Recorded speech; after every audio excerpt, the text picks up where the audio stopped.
الحمد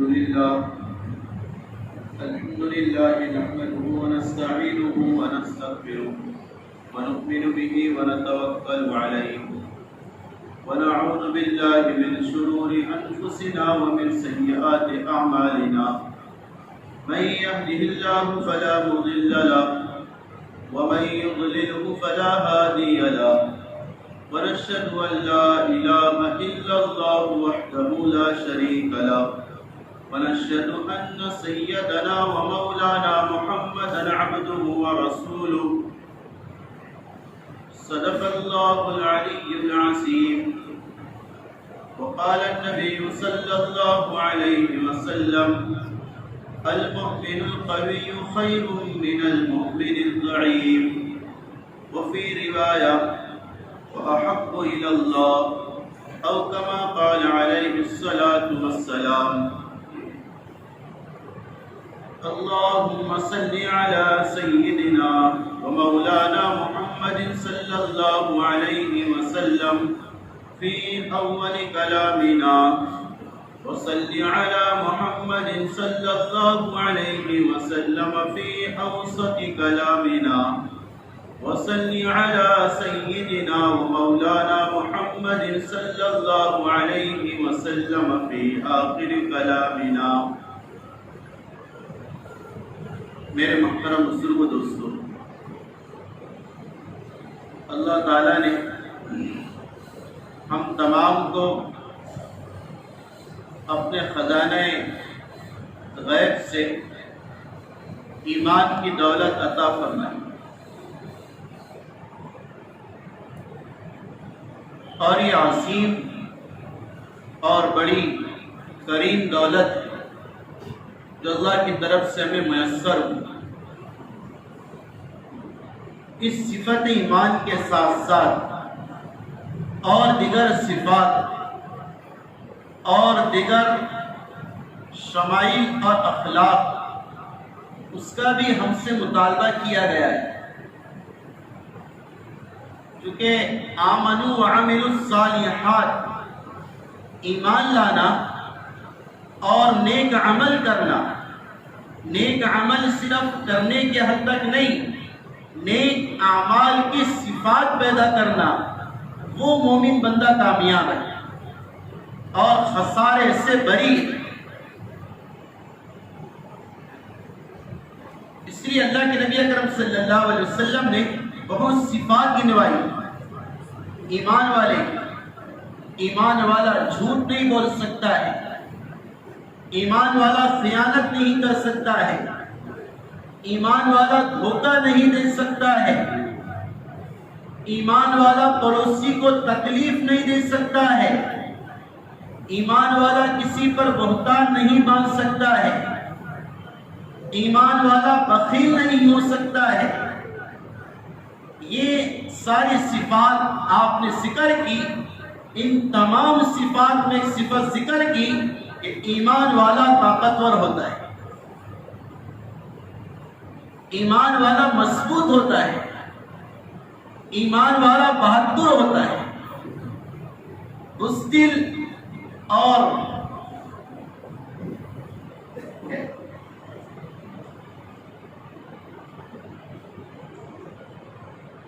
ایمان والا بزدل نہیں ہو سکتا ہے اور احساس کمتری کا شکار نہیں ہو سکتا ہے.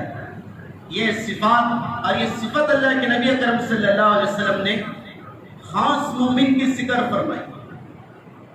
جیسے میں نے آپ کے سامنے ایک حدیث پڑھی ہے، اسے سمجھنا ہے اور حالات جو چل رہے اس پر اسے فکر کرنا ہے. یہ حدیث مجھ سے آپ سے کیا کہہ رہے؟ اللہ کے نبی اکرم صلی اللہ علیہ وسلم نے فرمایا المؤمن القوی خیر من المؤمن الضعیف. ایک طاقتور ایمان والا اور ایک بہادر ایمان والا، ایک شجاع مومن بہتر ہے کمزور بزدل اور احساس کمتری کا شکار ہونے والے مومن سے. اب اس حدیث میں طاقتور مومن کو بہتر بتایا گیا طاقت سے کون سی طاقت مراد ہے؟ تو اس کے باب میں محدثین فرماتے ہیں طاقت سے سب سے پہلے روحانی طاقت مراد ہے، ایمانی طاقت مراد ہے، کہ جس میں ایمانی پاور ہو، ایمانی طاقت ہو، روحانی شجاعت ہو۔ وہ مومن اس مومن سے بہتر ہے جس کے پاس ایمان کی طاقت نہ ہو، ایمان کا پاور نہ ہو۔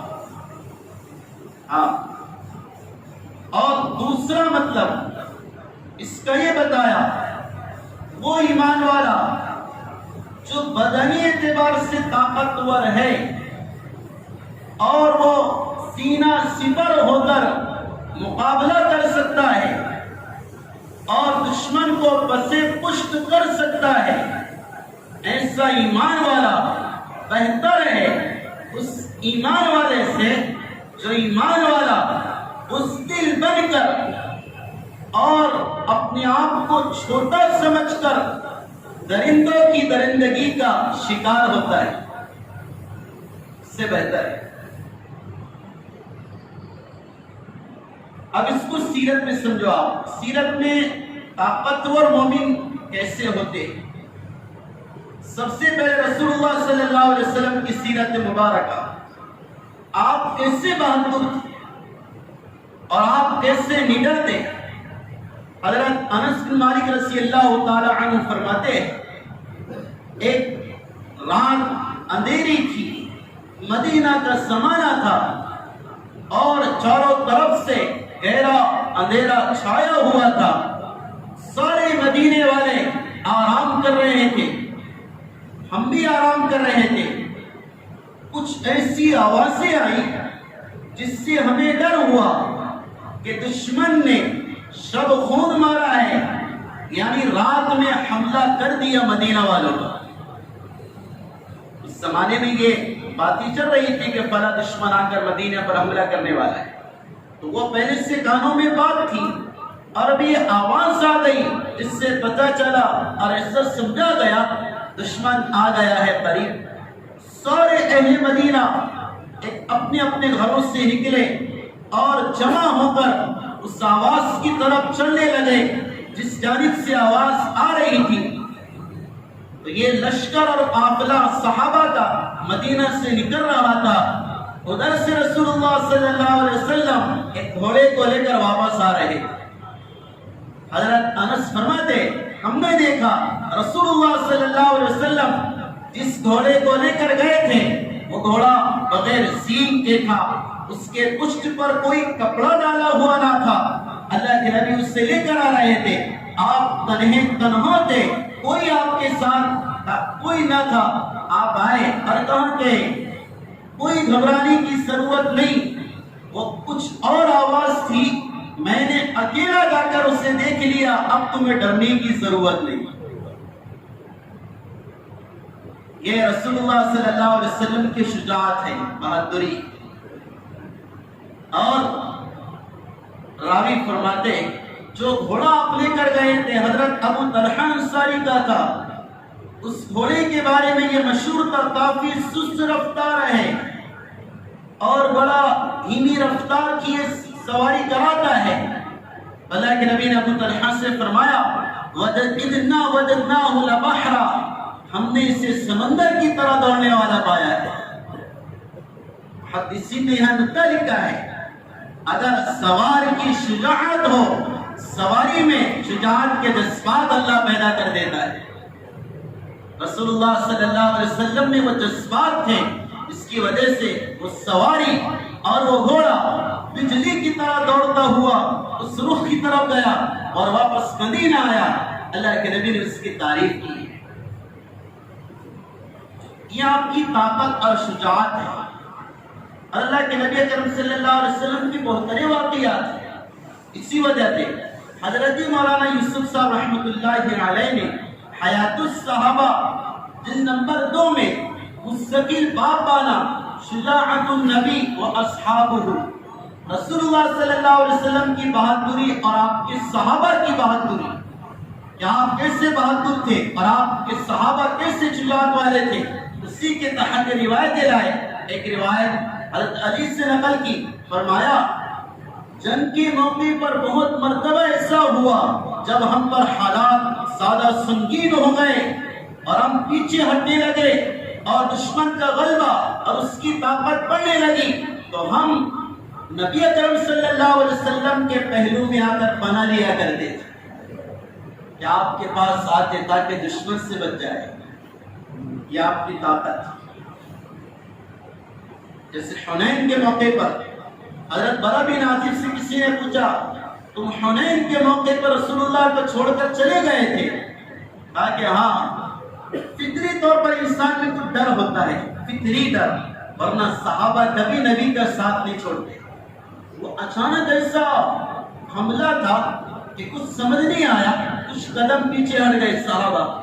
رسول اللہ صلی اللہ علیہ وسلم کے ساتھ 10 سے 12 صحابہ کھڑے تھے۔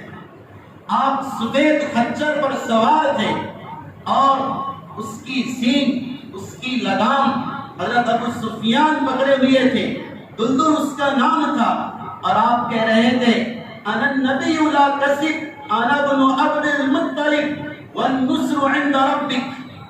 آپ یہ فرما رہے تھے اور کفار سے مخاطب ہو کر آپ للکار کر کہہ رہے تھے میں کوئی جھوٹا نہیں، سچا نبی ہوں۔ سچی کی آواز میں سچائی ہوتی ہے۔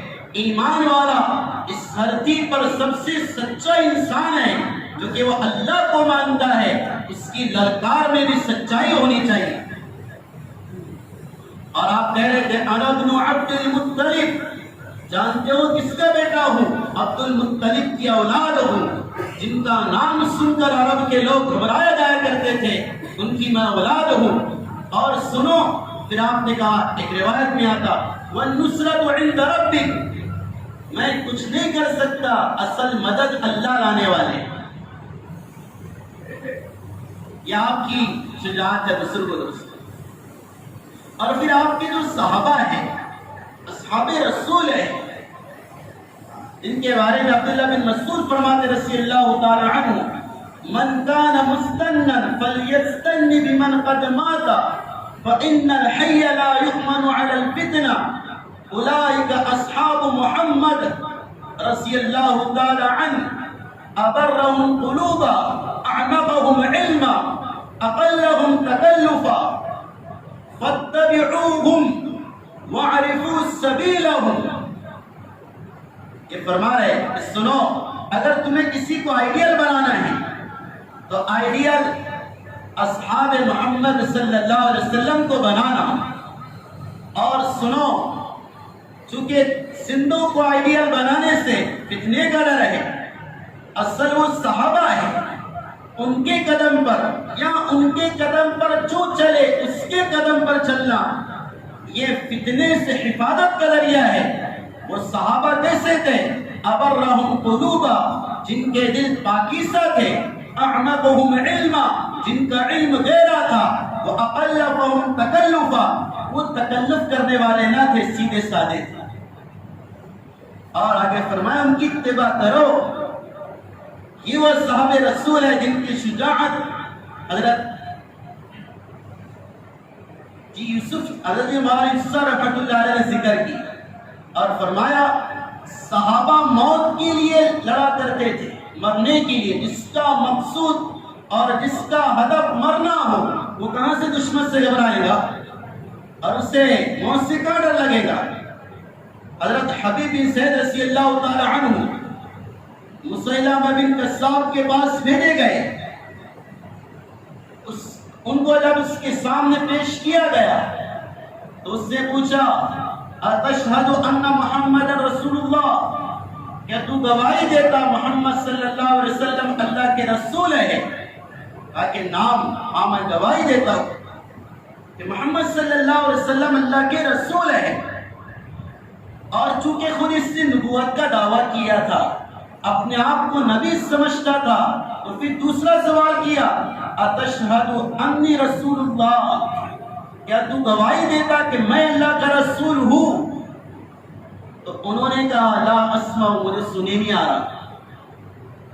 مجھے تیری بات سنائی نہیں دی جا رہی.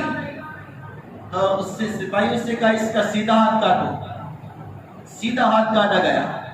پھر دوبارہ پوچھا اتشہد ان محمد رسول اللہ، کیا گواہی دیتا ہے کہ محمد صلی اللہ علیہ وسلم اللہ کے رسول ہے؟ کہا کہ ہاں گواہی دیتا ہوں.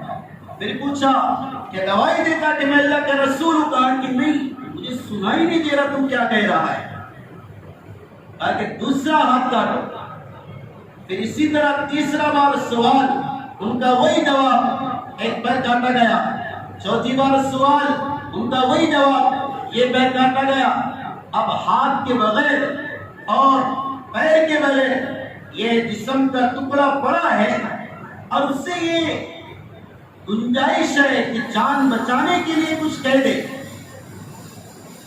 نہیں، صحابہ سمجھتے تھے تاریخ لکھی جانے والی، اگلوں کو داستانیں سنانا ہے، بہادری کی نہ کہ بزدلی کی.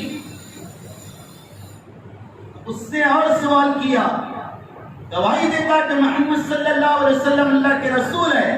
کہا کہ ہاں. پھر پوچھا میرے بارے میں کیا خیال ہے؟ کہا کہ مجھے سنائی نہیں دے رہا. اس نے سپاہی سے کہا کہ اس کے بدن کی ایک ایک بوٹی نوچو. زندہ بدن اور روح ابھی باقی ہے، اسی حالت میں ایک ایک بوٹی سوال کرنے پر کاٹی جاتی اور وہ تڑپ تڑپ کر مچھلی کی طرح اللہ کو پیارے ہو گئے. لیکن بہادری کا ثبوت دیا اور ہمیں سبق دیا کہ جان اس پر اللہ کے نام پر اٹھائی جاتی ہے اور قربان کی جاتی ہے. ان کی ماں کا سنو، ان کی ماں کے پاس یہ خبر پہنچی کہ تمہارے بیٹے کو اس طرح کیا گیا. ام عمارہ نصیبہ اس کا نام تھا رضی اللہ تعالی عنہ، اور کارگزاری سنائی گئی بیٹے کی.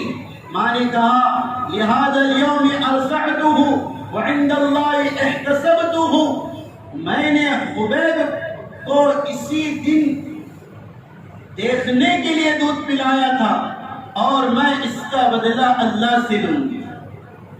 یہ ماؤں کے جذبات تھے، اس سے بہادر پیدا ہو رہے. آج سب کے جذبات مدھم پڑ گئے. وہ چراغ ٹمٹمانے لگا، اس کی روشنی بالکل تاریکی کے قریب ہو گئی اور ہم اغیار سے متاثر ہو کر اور اغیار سے ڈر کر خوف زدہ ہونے لگے.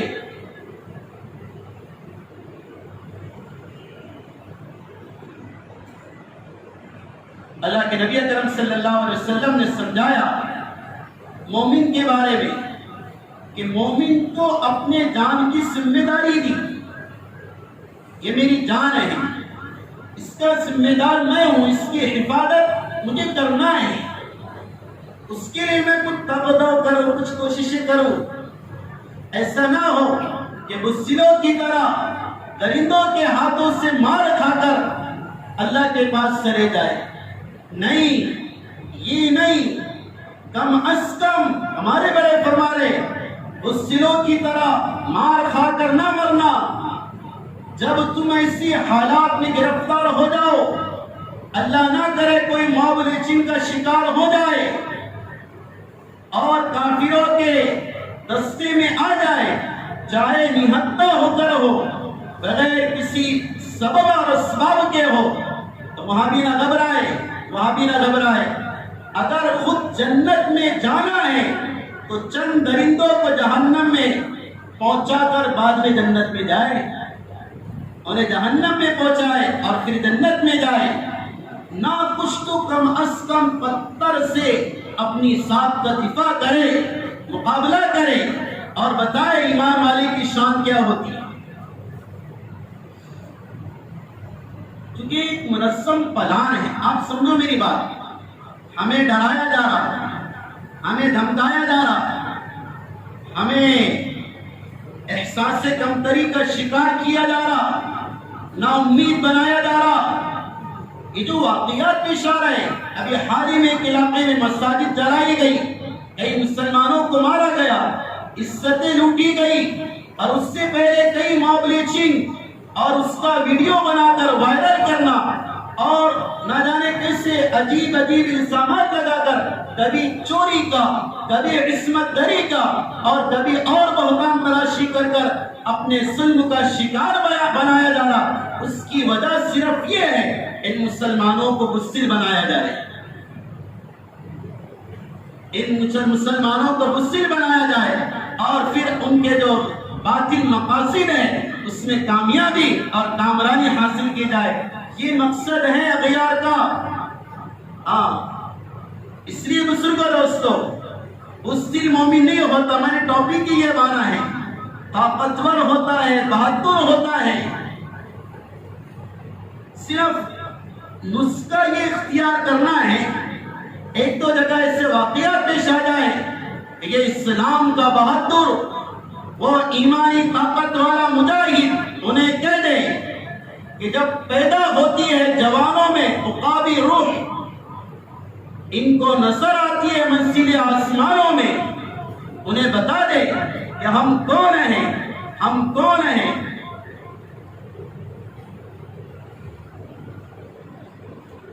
میں تو یہ روایت جو میں سنانے جا رہا ہوں، اس کو پڑھ کر میں نے غور کیا، اور بہت غور کیا تو کچھ باتیں ذہن میں آئی۔ اللہ کے نبی اکرم صلی اللہ علیہ وسلم نے تقریباً 8 لوگوں کو شہید کہا، 8 لوگوں کو۔ ان میں سے ایک وہ ہے جو پیٹ کی بیماری میں مر جائے، کسی کو اپنڈس ہو جائے، پیٹ کا کینسر ہو جائے، اور اس میں اس کی جان چلی جائے، وہ شہید ہے۔ دوسرا، طاعون اور وبائی بیماری میں کوئی مر جائے، جیسے کورونا میں اس وائرس سے جو مرا وہ شہید ہے۔ دوسرا، دیوار کے یا ملبے کے تلے دب کر کوئی اچانک مر جائے، وہ بھی شہید ہے۔ کسی جگہ کھڑا تھا، دیوار گر گئی یا چھت گر گئی اور اللہ کو پیارا ہو گیا، وہ شہید ہے۔ نمبر 4، اللہ کے راستے میں شہید ہونے والا تو شہید ہے میرے یار۔ نمبر 5، یہ سنانے لگا ہوں، نمبر 5، وہ آدمی بھی شہید ہے جو اپنی جان کی حفاظت میں مارا گیا ہو۔ وہ دفاع کر رہا، اور دفاع کے نتیجے میں اسے اگر کوئی اپنے ظلم کا شکار کر لے، وہ شہید ہے۔ اور اس سے بھی آگے کہا، اگر کوئی اپنے مال کی حفاظت کرتے ہوئے مارا گیا، کہ کوئی چوری کر رہا تھا یا حفاظت کر رہا تھا اور چور نے اس سے مار دیا، تو یہ مرنے والا مالک شہید اللہ کے نصیب کہلائے گا۔ اور ایک شہید وہ بھی ہے، اللہ کے نبی نے فرمایا، کوئی مرد مجاہد ایمان والا بندہ اپنی بیوی، اپنی اولاد، اپنا باپ اور اپنے بھائی بہن کی حفاظت میں مارا گیا، وہ بھی شہید ہے۔ یہ روایت علماء نے لائی ہے، سنن ترمذی کی۔ اس کے آگے اس کی تفسیر یہ لکھی ہے، اگر ایسے حالت میں مرنا شہید کہلاتا ہے، تو آخری کی میں نے 3-4 گنایا، اپنی جان کی حفاظت، اپنے مال کی حفاظت، بیوی کی حفاظت، اپنے اہل خانہ کی حفاظت، وہ شہید ہے۔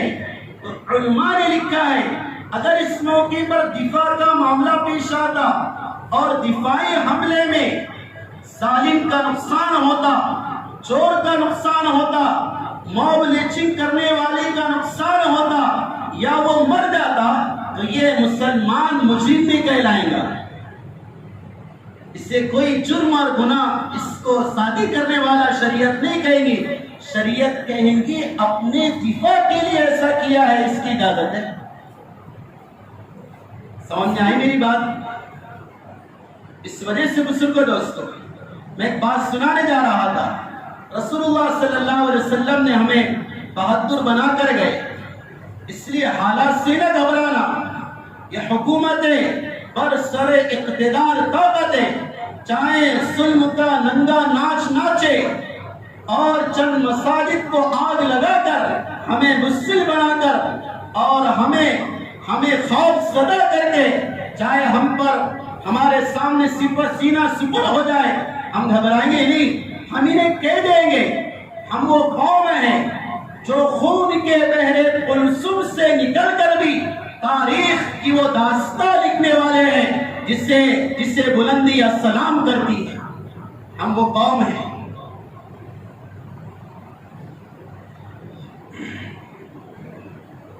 اس لیے حضرت علی رضی اللہ تعالیٰ عنہ فرمایا کرتے تھے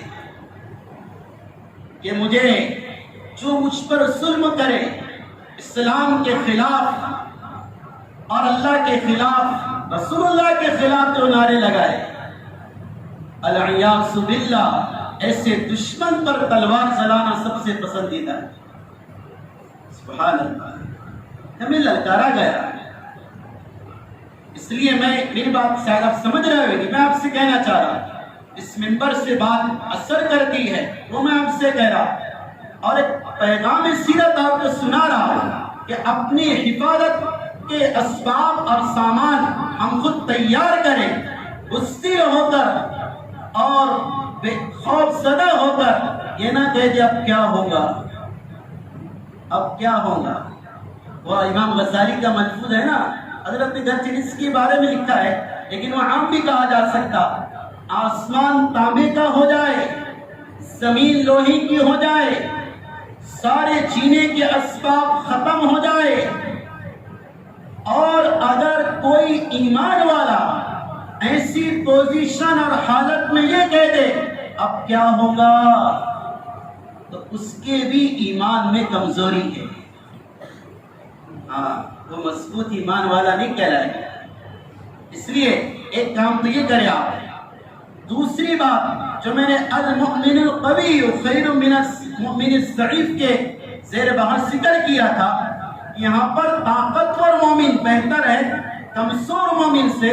تو طاقت ایک تو اپنی بدنی طاقت اپنی حفاظت کا سامان دوسرا جو اس سے اہم ہے عملی طاقت ایمانی طاقت روحانی طاقت اس کو بڑھانا ہے یہ اول درجے میں. اس لیے میں اپنے اعتبار سے میں نے پڑھا نہیں کہ صحابہ کی تو ہم واقعات پڑھتے ہیں.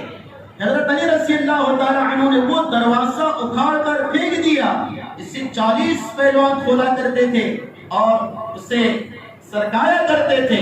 حضرت علی نے تنہا اسے نکال کر پھینک دیا اور حضرت خالد بن ولید رضی اللہ تعالیٰ عنہ نے کئی سو کو اپنے تلواروں سے جہنم واصل کر دیا اور صحابہ نے سمندروں پر گھوڑے دوڑائے. جہاں پر صحابہ کی بدنی طاقت مسلم ہے اس سے اہم چیز یہ ہے صحابہ کا ایمانی پاور بھی بڑا ہوا ہے. ایک واقعہ کہہ کر بات ختم کروں. ایک سمندر پار کرنے کا ایک موقع آیا. سعد بن ابی وقاص رضی اللہ تعالی عنہ لشکر کو لے کر کنارے پہنچے. 60,000 کا لشکر اور ایک وسیع و عریض دریا کو عبور کرنا ہے پار کرنا ہے اور وسائل اسباب تیراکی اور اسباب سیاحت کوئی نہیں. حضرت سعد بن ابی وقاص نے کہا اس سے پار کرنا ہے اور پار اللہ کرائے گا. بات سمجھ ایک حال آیا اس جگہ کو پار کرنا ہے. تو حضرت سعد نے اپنے مجمع کی طرف مخاطب ہو کر ایک بات کہی کہ دیکھو ایک موقع آیا ہم اس دریا کو پار کرنا ہے میں تمہیں اللہ کا واسطہ دیتا ہوں. پورے 60,000 سے کہہ رہے ہم میں جب تک اللہ کی نافرمانی کے اثرات رہیں گے ہم اس کو پار نہیں کر سکتے اور اپنی نیا پار نہیں لگا سکتے. اگر کوئی کسی نافرمانی میں مبتلا ہے کسی گناہ کبیرہ میں ملوث ہے تو وہ توبہ کر لے یا ہمارے لشکر سے دور ہو جائے. چونکہ اگر اس طرح معصیت زدہ شخص لشکر میں ہو تو اللہ کی مدد رک جاتی ہے. یہ کہہ دیا 60,000 کا لشکر. اس پورے لشکر میں ایک افراد یا ایک فرد یا نفر ایسا نہ تھا جو گناہ کبیرہ کرنے والا ہے. سب کو صاف سن گیا اور ہر ایک نے سر نیچے کر دیا. صرف 3 آدمیوں کے بارے میں تھوڑا سا شبہ تھا وہ چونکہ پہلے کافر ہو گئے تھے بعد میں مسلمان. ان کے بارے میں جب غور کیا گیا تو ان کو اللہ سے سب سے زیادہ ڈرنے والا پایا.